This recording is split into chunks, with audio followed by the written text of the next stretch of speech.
Hello आणि नमस्कार. स्वागत आहे तुमचं फोटोशॉपच्या 6व्या लेक्चरमध्ये, जिथं आपण आज एक्सप्लोर करणार आहोत ब्रश टूल. फोटोशॉपमधला हा टूल जरी छोटा दिसत असला तरी या टूलच्या मदतीने आपण फोटोशॉपमध्ये डिझाईन आणि कॅलिग्राफीमध्ये भरपूर काही चेंजेस करू शकतो. जसं की ब्रश टूलच्या काही प्रॉपर्टीज ज्या आहेत त्या similar to clone stamp tool आणि हिलिंग ब्रश टूल किंवा स्मज ब्रश टूल आणि रिलेटेड टू डॉज आणि बर्न टूल या टूल्सच्या रिलेटेड आहेत. म्हणून ह्या एका टूलचे जर प्रॉपर्टीज आपण चांगल्या वेनी एक्सप्लोर केल्या तर मला असं वाटतं की आपण बाकीचे टूल जे आहेत ते चांगल्या वेने हँडल करू शकतो.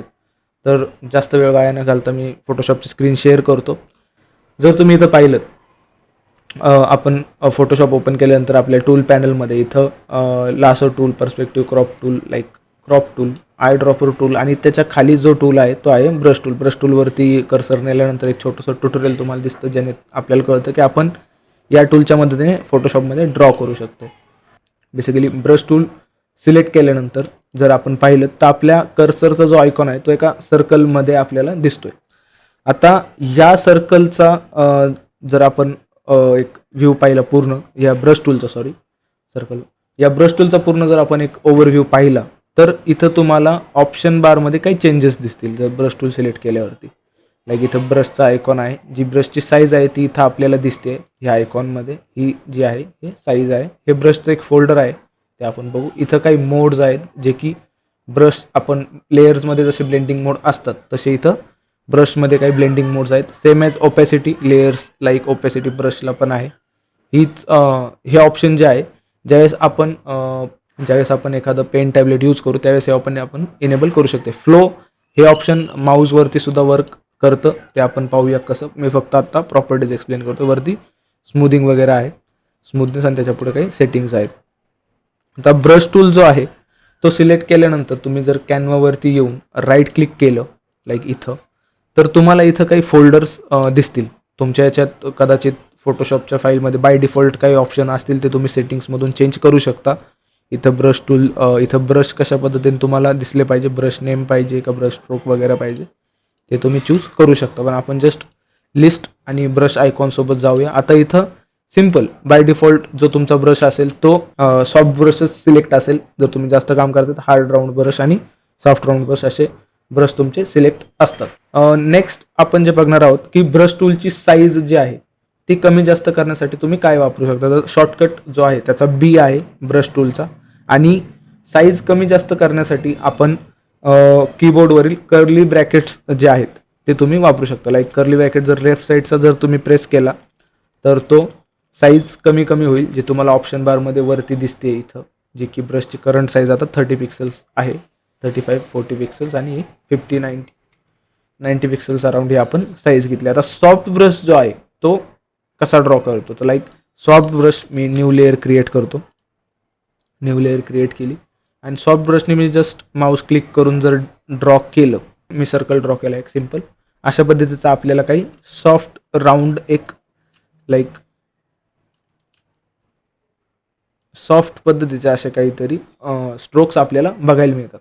आता इथं कलर्स जे आहेत ब्रशचे ते तुम्ही कुठून चेंजेस करू शकता, तर सेट फोरग्राऊंड आणि बॅकग्राऊंड कलर जो आहे इथं जाऊन तुम्ही जस्ट हे चेंज करू शकता. तर इथं सिम्पली रेड कलर जो आहे तो मी पिक करून ठेवला आहे ऑलरेडी. याच्यामध्ये जर तुम्हाला स्वॅप करायचं, बाय डिफॉल्ट हे ब्लॅक आणि व्हाईट असतील, तुम्ही याच्यामध्ये जर चेंजेस केले तर ते तसेच्या तसेच राहतील नेक्स्ट फोटोशॉप फाईलपर्यंत सुद्धा. आता याच्यामध्ये जर स्वॅप करायचं ठरलं तर आपण एक्स कीबोर्डवरील जो बटन आहे, कीबोर्डवरील एक्स हा दाबल्यानंतर याच्यामध्ये स्वॅप होतं. ओके, तर आता जस्ट सिम्पली मी न्यू लेअर क्रिएट करतो आणि अजून एक ड्रॉ करतो. तर हे सॉफ्ट राऊंड ब्रश अशा पद्धतीने ड्रॉ करतो. ओके, मूव्ह टूलने मी हे स्ट्रोक्स इकडं तिकडं नेऊ शकतो. ओके, तर अशा पद्धतीने सॉफ्ट राऊंड ब्रश आपण यूज करू शकतो. आता याच्यामध्येच जर ब्रशच्या प्रॉपर्टीजमध्ये जर आपण पाहिलं तर इथं क्लिक केल्यानंतर तुम्हाला इथं साईज आणि हार्डनेस असे दोन ऑप्शन बघायला मिळतात. तर साईज जे आहे ते बेसिकली तुमचा ब्रशच आहे इथं. तुम्ही ब्रश साईज जे मी आत्ता एक्सप्लेन केली, शॉर्टकटच्या ऐवजी तुम्ही इथून मॅन्युअली पण म्हणजे ह्या हँडलला ड्रॅग करून तुम्ही साईज इन्क्रीज करू शकतात या ब्रशची. त्याच्या खाली हार्डनेस आहे. आता सॉफ्ट राऊंड ब्रश जो आहे तो ह्या दोन लेअरवरती आपण ड्रॉ केला आहे, पण जर आपल्याला हार्डनेसमधला डिफरन्स जर बघायचा आहे या सॉफ्ट राऊंड ब्रशच्याच, तर इथं ज्यावेळेस आपण क्लिक करू, जर मी हार्डनेस जी आहे ती 50 अराउंड नेली आणि ह्याच्या जवळ अजून एक सर्कल छोटासा ड्रॉ केला, लाईक मी पूर्ण फिल जरी केला याला, तरी तुम्ही इथं डिफरन्स पाहू शकता सॉफ्टनेसमधले. ही याचा फेदर आणि याचा फेदर, तर ही हार्डनेस अशा पद्धतीने वर्क करते. ओके, मी अजून एक ब्रश जो आहे ॲक्च्युअल हार्ड राऊंड ब्रश जो आहे तोच जर मी सिलेक्ट केला, लाईक सॉफ्ट राऊंडला आपण तसंच राहू देऊ, त्याच्या शेजारी हार्ड राऊंड ब्रश आहे, इथं तुम्ही डिफरन्स पाहू शकता. आता आपण जी प्रॉपर्टी ओपन केली ती इथं जीवरती आपण पाहिली फाईल साईजमध्ये, हा छोटासा ॲरो इथं एक मिनिमल प्रॉपर्टीज दिसतात, पण त्याच्या शेजारी जे फोल्डर आहे त्याच्यावरती जर क्लिक केलं आपण आणि इथं जर पाहिलं तर आपल्याला सॉफ्ट राऊंडच्या शेजारी एक हार्ड राऊंड ब्रश पण आपल्याला दिसतोय. तर बाय डिफॉल्ट हा जर ब्रश आपण सिलेक्ट केला, ब्ल्यू कलरने इथं ड्रॉ करतो, लाईक इथं जर मी ड्रॉ केलं तर तुम्ही पाहू शकता की तुम्हाला इथं हार्ड एजेस बघायला मिळतील जे की पिक्सलमध्ये आहे, आणि येल्लो ब्रशचा जो स्ट्रोक आहे तो सॉफ्टमध्ये बघायला मिळतो, रेडवाला जो हार्डमध्ये. तर हा हार्डनेसचा डिफरन्स आहे. इथं तुम्ही पाहू शकता हार्डनेस जी आहे ती 100 आहे, आणि जर मी ह्याच फोल्डरमधून सॉफ्ट राऊंड ब्रश निवडला तर याची हार्डनेस जी आपल्याला इथं दाखवते ती 0 आहे. ओके, नेक्स्ट जी प्रॉपर्टी आहे ब्रशची ती जर बघायची झाली तर मी अजून एक लेअर ॲड करतो, ह्या दोन हाईड करतो. या लेअरवरती आपण बघू की ब्रशचा जो अँगल आहे तो आपण ह्या सर्कलने, हा जो सर्कल दिसतो ज्याच्यामध्ये एक आडवी आणि एक उभी लाईन आहे, हा जो सर्कल आहे याने आपण ब्रशचा अँगल आणि डायरेक्शन ही दोन्ही चेंज करू शकतो. हेच सेम कंट्रोल्स तुम्हाला ब्रशच्या फोल्डरवरती क्लिक केल्यानंतर इथं बघायला मिळतील. जर हा सॉफ्ट ब्रश सिलेक्टेड आहे, इथं साईज आहे, फ्लिप ॲक्सेस आहेत जो की ब्रश फ्लिप होईल ॲक्सेसवरती, वाय आणि एक्स ॲक्सेस, जे की आपण 2D वर्क करतो. 3D वर्क करताना जे ॲक्सेस असतो त्याच्यात इथं जो आहे तो अँगल आपण सेट करू शकतो. जर मी 60 केला तर तुम्ही इथं पाहू शकता याचं जो काय ॲरो आहे तो त्यावेळी शिफ्ट होतोय. ओके, सिम्पल अशाच पद्धतीने तुम्ही अँगल स्विच करून याला कॅलिग्राफीसाठी यूज करू शकता. तर कसं मी हे दाखवतो. मी जस्ट एक अँगल जो आहे हा ठेवतो, आणि इथं हे जे काही 2 व्हाईट डॉट्स आहेत याने तुम्ही ब्रशची जी काही अँगलच, थोडक्यात जो काही अँगल आहे तो अजून स्विच करू शकते. जसं हा जो आहे हा एक फ्रंट अँगल किंवा एक फ्लॅट अँगलने ड्रॉ करतो. इथं आपण जस्ट त्याचा टिल्ट त्या ब्रशला हलकंसं करू शकतो, ज्याने त्याला एक कॅलिग्राफिक टच म्हणता येईल, तो आपल्याला अचीव होतो. जर मी इथं आपण पाहिलं तर ब्रशचा आकार जो आहे तो टोटली चेंज झाला दिसतो, फ्लॅट आकारवरती तो आला आहे. आणि जर मी इथं काही ड्रॉ करायचं ठरवलेलं आहे काइंड ऑफ, आता मी ड्रॉ केल्यानंतर इथं तुम्हाला स्पेसिंग किंवा ब्रशच्या फाईलमध्ये काहीतरी हे जाणवलं असेल कलर्समध्ये, ते का आले तर इथं स्पेसिंग जी आहे ती 25 आहे. ब्रशमधला गॅप जो म्हणतो आपण तो आहे. ज्यावेळेस ब्रश नॉर्मल साईजमध्ये असतो तो गॅप फील होतो, पण ज्यावेळेस आपण त्याची स्पेसिंग किंवा अँगल चेंज करतो त्यावेळेस स्पेसिंगमधला तो फरक दिसतोय. इथून जर स्पेसिंग 0 केली तर तो स्मूथ ड्रॉ करेल, दिसतंय, त्यांची स्पेसिंग कव्हर केली. लाईक अशा पद्धतीने तुम्ही याला आता माऊस यूज करून जो आहे ती कॅलिग्राफी करणं थोडंसं अवघड जाऊ शकतंय.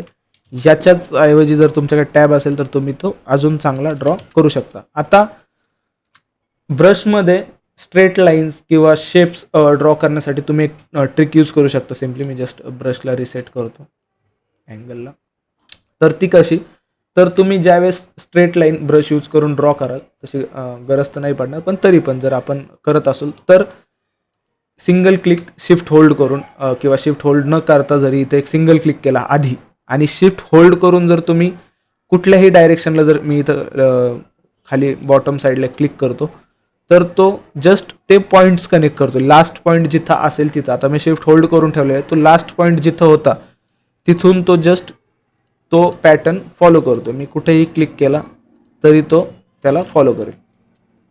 यावेळेने तुम्ही शिफ्टचा यूज करू शकता. आणि सेम याच पद्धतीने आपण कॅलिग्राफीमध्ये सुद्धा अशा गोष्टी यूज करू शकते. जस्ट जुना पॉईंट त्यांनी फॉरवर्ड करावं म्हणून तुम्हाला शिफ्ट सोडावं लागतं बऱ्याचशा वेळेस. इथं जर मी पाहिलं शिफ्ट होल्ड केल्यानंतर तो हा सेम पॅटर्न फॉलो करेल. जर मी इथून केलं, आता जर ह्या पॉईंटला मी शिफ्ट क्लिक केलं होतं आणि जर मी इथूनच परत कंटिन्यू केला पॉईंटर, लाईक इथून परत इथं आलो, तर तो इथलचा लास्ट पॉईंट जो आहे तोच पिक करेल. आणि इथलचा लास्ट पॉईंट कारण मी शिफ्ट होल्ड केलेलं आहे तर तो हाच लास्ट पॉईंट इथं पण ड्रॅग करेल. त्यासाठी तुम्ही काय कराल, ज्यावेळेस तुमचा शेप कंप्लीट होईल तुम्ही शिफ्ट सोडताय. जर मी इथं एक सिंगल क्लिक केलं फर्स्ट आणि इथं शिफ्टने केलं, इथून मला दुसरी लाईन इथं ड्रॉ पाहिजे तर मी शिफ्ट जस्ट सोडलं, इथं क्लिक केलं आणि इथून ड्रॉ केलं. सेम ॲज इथं सिंगल क्लिक आणि इथं एक क्लिक. तर अशा पद्धतीने तुम्ही कॅलिग्राफीमध्ये त्याचा यूज करू शकता.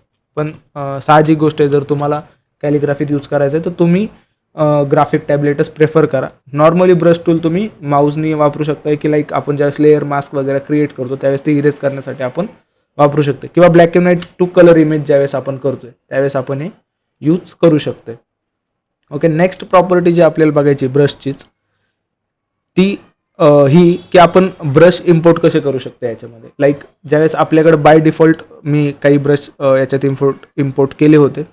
जर तुमच्याकडं काही ब्रश नसतील तर तुम्ही ते एक वेबसाईट आहे त्याच्यावरून डाउनलोड करू शकता. मी डिस्क्रिप्शनमध्ये त्याची लिंक देईल, तर तुम्ही तिथून डाउनलोड करू शकता. जस्ट इथं ब्रशच्या फोल्डरवरती क्लिक केल्यानंतर ह्यात ज्या काही 4 लाईन्स आहेत आडव्या त्याच्यावरती क्लिक करा.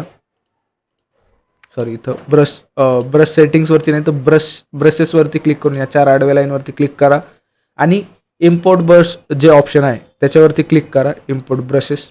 आणि त्याच्यानंतर तुमचं फोल्डर जिथं ब्रशचं सेव्ह आहे, मी एक सेपरेट फोल्डर बनवलं होतं इथून तो तुमचा ब्रश जो आहे तो लोड म्हणा सिलेक्ट करून, जेणेकरून तुम्हाला इथं त्याचं एक फोल्डर मिळेल सेपरेट आणि ते ब्रश तुम्ही इथं वापरू शकता, जी की कस्टम ब्रशेस आहेत विथ टेक्स्चर.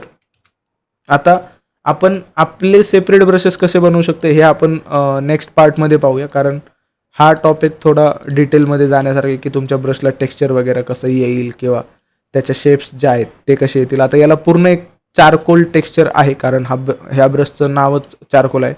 त्याच्यावरती मी एक अंडरलाईन ब्रश नावाचा एक टाईप टाकला होता, ज्यावेळेस तुम्ही अंडरलाईन्स किंवा काही दुसरं क्रिएट करता तर याचा कलर आपण ब्लॅक ठेवला तर त्या थोडं चांगले दिसते. काही ब्रश आहेत ज्यांचे कलर्स ब्लॅकमध्येच चांगले दिसतात, लाईक एक सिंगल क्लिक आणि तुम्हाला एक अंडरलाईन मिळून जाईल. बऱ्याचशा वेळेस काय होतं, आपल्या कीबोर्डवरती कॅप्स लॉक प्रेस झालेला असतं आणि आपण सिलेक्ट केलेले ब्रश किंवा टूल, स्पेसिफिकली जर मी इथं टूल स्विच केला, पेन टूल जरी घेतला तर पेन टूलचं आयकॉन जे आहे ते असं दिसायला पाहिजे, पण बऱ्याचशा वेळेस ते असं नाही दिसत. तर ते का, तर तुमच्या कीबोर्डवरती कॅप्स लॉक प्रेस झालेला असतो बऱ्याच वेळेस, म्हणून ते नाही दिसत. ओके, तर हा एक सिम्पल टिप होती जी तुम्ही घेऊ शकता. ओके, ब्रश टूल ह्या प्रॉपर्टीज इम्पोर्ट कसं करायचं हे कळल्यानंतर आपण हे पण डिलीट करू.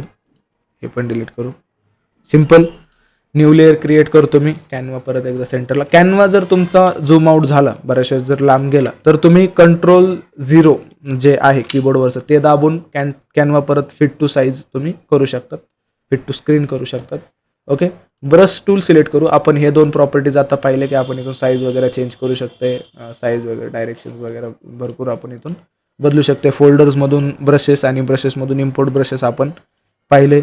ब्रश सेटिंग्समध्ये बऱ्याचशा गोष्टी ज्या की आपण ज्यावेळेस पेन टॅबलेट जोडू त्यावेळेस आपण त्या बघू शकते. अशा नॉर्मली पण आपण एक्सप्लोर करू शकतो, पण आत्ता त्यांचा काही अर्थ नाही, कारण टेक्स्चर येणार नाही माऊस यूज करून त्यांना. तर आपण मोड्सकडे जाऊया. मोड जे आहेत ते जस्ट एक सॅम्पल मी दाखवतो. मोड जे आहेत ब्लेंडिंग मोड्स जस्ट क्रिएट करतो. एक ब्रशची ओपेसिटी लय कमी आहे, सॉफ्ट ब्रश असल्यामुळे स्पेसिंग जास्त झाली. हां, ये सॉफ्ट ब्रश जर मी सिलेक्ट केला, आपण ब्रशची ब्लेंडिंग मोड जे आहेत ते आत्ता बघूया. तर मी सॉफ्ट ब्रश सिलेक्ट केला आणि एक सिंगल क्लिक आपला इथं ह्या लेअरवरती आणि अजून एक लेअर क्रिएट करतो मी आपल्याला, कारण ब्लेंडिंग मोड्सच बघायचे. तर सिम्पली मी ह्याने पण एक हे करतो, कलर जो आहे तो घेतो and just backspace, control D, active area. आता इथं जे आहे आपल्याला ब्लेंडिंग मोड्स बघायचे म्हणून मी ह्या 2 पद्धतीच्या शेप्स क्रिएट केल्यात. आता जो काही हा ब्रशवाला पार्ट आहे, जर ब्रशवाला जर पाहिला आपण, जर मी इथं स्काय ब्लू कलर आपण चूज करू ह्या ब्रशचा आणि इथं आल्यानंतर आपण एक डिझॉल्व्ह जे ऑप्शन आहे न्यू लेअरवरती डिझॉल्व्ह आपण क्रिएट करू. तर मी जर डिझॉल्व्ह इथं ड्रॉ केलं तर तुम्ही पाहू शकता ब्रश सॉफ्ट ब्रशच आहे, तोच एक सिम्पल सॉफ्ट ब्रश आहे, पण त्याचा पॅटर्न जो आहे तो ब्लेंडिंग मोडमुळं थोडा चेंज झाला. आता डिझॉल्व्हमध्ये होतं काय, तर जे काही तुमचे आपण लाईट पिक्सल्स जे असतील, सराउंडेड लाईट पिक्सल्स, ते ऑटोमॅटिक इरेज होतात आणि डार्कर पिक्सल्सला जे आहे तिथं जागा मिळायला सुरू होते. इथं हे तर काइंड ऑफ स्प्रे टेक्स्चर तुम्हाला मिळू शकते. तर ह्या ब्लेंडिंग मोड्सवरती तुम्ही एक्सपेरिमेंट करू शकता. तर लाईक मी इथं डार्कन ऑप्शनवरती पण गेलो. डार्कन सिलेक्ट केल्यानंतर ब्रशचा बिहेवियर चेंज होत नाही, पण विथ कलर ओव्हरले एखाद्या कलरवरती जर पेंट केला आपण, लाईक एखाद्या ब्रशवरती, तर तो चेंज होतो. जर इथंच मी अजून एक कलर स्विच केला त्याचा आणि त्याच्यावरती पेंट केला, तर तुम्ही पाहू शकता की डार्कनमध्ये इथं सेम कलर जर मी दुसरा कलर जर चूज करून त्या ब्रशवरती मारलाय, तर ते ब्लेंड होत आहेत दोन कलर, लाईक इथं दिसत आहेत अशा पद्धतीने. तर आपल्याला हा एक ऑप्शन त्यात मिळतो जिथं आपण ब्रशचे ब्लेंडिंग मोड्स आपण यूज करू शकतो. तर हे एक्सपेरिमेंटचा पार्ट झाला की तुम्ही कोणतं ब्लेंडिंग मोड कोणत्या कलरसाठी यूज करताय. ब्रशचे ब्लेंडिंग मोड्स जर आपण चेंज केले तर ते फक्त ब्रश पुरते मर्यादित राहतात, ते लेअरला इफेक्ट नाही करत. लाईक इथलचा जो लेअरचा ब्लेंडिंग मोड आहे तो नॉर्मलच आहे, पण आपला ब्रशचा जो ब्लेंडिंग मोड आहे तो या पद्धतीने आपल्याला बघायला मिळतो. तर ब्लेंडिंग मोड्समध्ये हे एक ऑप्शन तुम्हाला अवेलेबल आहे. ब्रशमध्ये या ब्लेंडिंग मोड्सचा यूज आपण अशा पद्धतीने करू शकतो. नेक्स्ट जी प्रॉपर्टी आहे ती आहे ओपेसिटी. आता ओपेसिटी काय आहे, तर ब्रशची जी काही हार्डनेस किंवा जी काही ट्रान्सपरन्सी आहे ती ओपेसिटीतून आपण कंट्रोल करू शकतो. लाईक 35 ठेवलं तर सिंगल लाईनमध्ये आपल्याला एवढंच ओपेसिटी बघायला मिळते. इथं सिंगल लाईनमध्ये ही एक ओपेसिटी आहे. जर हा सिंगल स्ट्रोक आहे तो ओपेसिटीने काय होतंय की त्याची 35%च व्हिजिबिलिटी जी आहे ते आपल्याला बघायला मिळते. 0, 1 आणि ह्या पद्धतीने. जर लाईक मी 50 ठेवली तर बाकीच्यांपेक्षा इथं थोडं डार्कर शेड येईल. पण ओपेसिटी कमी ठेवल्यानंतर तुम्हाला मल्टिपल टाईम एकाच ठिकाणी क्लिक करत तुम्हाला ते ड्रॉ करावं लागतं. त्यावेळेस कुठं त्याचं एक 100% आउटपुट आपल्याला मिळतं. तो ओपेसिटी थोडक्यात तुमच्या ब्रशची ट्रान्सपरन्सी जी आहे ती मॅनेज करतो. नेक्स्ट जो आहे तो आहे फ्लो. इथं जर आपण पाहिलं तर फ्लो हा अशा पद्धतीने समजा की लाईक तुम्ही वॉटर कलरने पेंट करताय आणि तुम्ही ठरवताय की ब्रशला तुम्हाला किती टक्के कलर हवा आहे, किती % कलरने तुम्ही पेंट करताय. दिसतंय लाईक जर मी इथं फ्लो कमी केला, काइंड ऑफ ओपेसिटीच वर्क करतंय ब्रश टूल पण. जर इथं पाहिलं आपण तर हा थोडक्यात ही कलर डेन्सिटी म्हणता येईल. कलर डेन्सिटी जी आहे आपण ती इथून ठरवतोय. लाईक मी जर फ्लो कमी केला तर कलर अजून कमी प्रमाणात येण्यास सुरू होईल आणि जर मी फ्लो वाढवला तर कलर डार्कर टोनमध्ये येण्यास सुरू होईल. तर हे तुम्ही कलर्सच्या बाबतीत करू शकता. तर आपण कलर डेन्सिटी जी आहे म्हणजेच थोडक्यात फ्लो जो आहे तो आपण आत्ता पाहिला आणि तो तुम्ही कशा पद्धतीने ॲडजस्ट करू शकता. जर मी कमी केला तर हा कमी फ्लो आहे, हा त्याच्यापेक्षा थोडा जास्त फ्लो आहे आणि हा सगळ्यात कमी फ्लो आहे.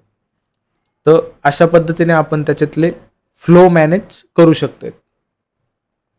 ओके, तर ब्रशमधील जो फ्लो आहे तो अशा पद्धतीने वर्क करतो. नेक्स्ट जी प्रॉपर्टी आहे ब्रशची ती आहे स्मूदिंग. स्मूदिंग म्हणजे काय आहे, तर जर स्मूदिंग 0 आहे तर तुम्ही पाहू शकता. मी जस्ट फ्लो वाढवतो थोडं की कलर व्हिजिबल होऊन जाईल. न्यू लेअर ॲड करू आपण, ह्या लेअरला कंट्रोल ब्लॅक. होय, इथं जे आहे स्मूदिंग. आता जर नॉर्मली मी जर असा स्ट्रोक ड्रॉ करतोय, कमी ब्रश साईज ठेवू आपण म्हणजे थोडा अजून कळत, तर तुम्ही पाहू शकता विदाऊट स्मूदिंग माझा कर्सर जो आहे तो फॉलो करतोय ह्या मुवमेंटला आणि लाईक त्याला एक नॅचरल मुवमेंट आहे जी की मी ड्रॉ करतोय तर त्या वेळी ते करते. त्याला कुठल्याही प्रकारचा चेंज देण्याचं ट्राय नाही करत येते. पण जर मी स्मूदिंग हलकीशी इन्क्रीज केली लाईक 30% आणि जर मी आत्ता ड्रॉ केलं तर ह्याचा जो काही पिक्सल्स आहेत किंवा या ब्रशचा जो काही बिहेवियर आहे तो हलकासा लेट आणि लॅगी सुरू होतो. का, तर इथं सेटिंगमध्ये एक ऑप्शन आहे स्ट्रोक कॅचअप म्हणून आणि फॉर ॲडजस्ट झूम. तर स्ट्रोक कॅचअप जे आहे ते इथं काम करते की मी ज्या वेळी जो स्ट्रोक देतोय त्याला ते बेटर ड्रॉ करण्यासाठी ट्राय करतोय. तर स्मूदिंग ऑप्शन हेच करतं. तर साहजिक गोष्ट जर तुम्हाला फ्रीली ड्रॉ करायचं आहे तर स्मूदिंग ऑप्शन इनेबल नका ठेवू. त्याची जी काही व्हॅल्यू आहे ती 0 ठेवा. त्याच्यामध्ये अजून बरेचसे काही एक्सप्लोर करण्यासारखं आहे, पण आत्तापुरतं हे ठीक आहे की तुम्ही जस्ट स्मूदिंग जे आहे ते डिसेबल करून ठेवा. सिम्पल. तर या पद्धतीच्या काही प्रॉपर्टीज आपल्याला त्याच्यामध्ये बघायला मिळतं. आता ब्रशने जे आहे black and white to colour कसं करू शकते ते आपण नेक्स्ट ट्युटोरियल एक्सप्लोर करू. ब्रश टूलच्या बऱ्याचशा प्रॉपर्टीज आपण आत्ता एक्सप्लोर केल्यात. ब्रश टूलचे सायझेस वगैरे कशा कमी जास्त करू शकते, ब्रश आपण कसा इम्पोर्ट करू शकते हे आपण पाहिले. तर अशाच ट्युटोरियल्ससाठी नेक्स्ट लेक्चरमध्ये तुम्ही याल. त्याच्यासाठी तुम्हाला दाबायचे सबस्क्राईब बटन, बेल आयकॉन, ज्याने की तुम्हाला नवीन व्हिडिओचं नोटिफिकेशन येत राहील. आणि अशाच पुढच्या व्हिडिओसाठी कमेंटमध्ये सांगा की तुम्हाला अजून कोणतं सॉफ्टवेअर आहे जे शिकायला आवडेल. आणि फोटोशॉपची सिरीज आपण कंटिन्यू करू, जे की बिगिनर्ससाठी असेल. जर तुम्ही बिगिनर आहात तर व्हिडिओजला लाईक करा, शेअर करा, कमेंट करा आणि तुमच्या मित्रांपर्यंतही पोहोचवा ज्यांना फोटोशॉप शिकायचं आहे. Thanks for watching and that's it for today.